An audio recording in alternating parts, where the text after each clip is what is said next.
അന്ധകാലത്തെ ഫോണുകളാണ്. നല്ല ഫോണുകളാണ് ഒക്കെ, നല്ല ഫോണുകൾ തന്നെയാണ്. മീഡിയടെക്കിൻ്റെയാണ് സംഭവം. മീഡിയടെക്ക് നല്ല ഐസ് കേട്ടോ. നമ്മൾ ആദ്യത്തെ ഫുള്ള് ചൈന അതല്ലായിരുന്നു, പിന്നല്ലേ പോകുന്നില്ലെന്നാണ്. ഇപ്പോൾ അതന്നെ ഏതോ വേറെ ഏതോ മോഡലായിട്ട് വരുന്നുണ്ട് എന്നൊക്കെ പറഞ്ഞു.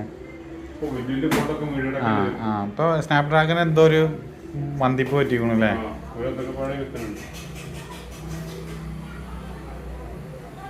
നമ്മൾ ആദ്യം തിരൂരിൽ നിന്ന് പറഞ്ഞതിനൊക്കെ അല്ലേ 62.25 അത് സ്ഥിര ഐസികള്.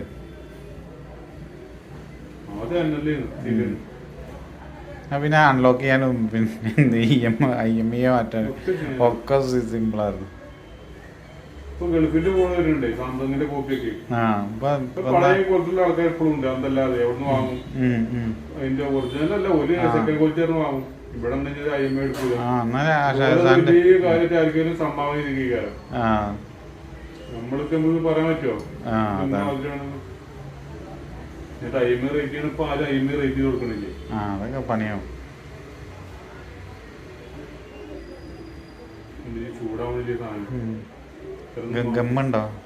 അല്ല, ഇപ്പൊ ഡോബർ ചൂടാവണില്ലേ? ഇത് ഗമ്മ തന്നെയാണ്.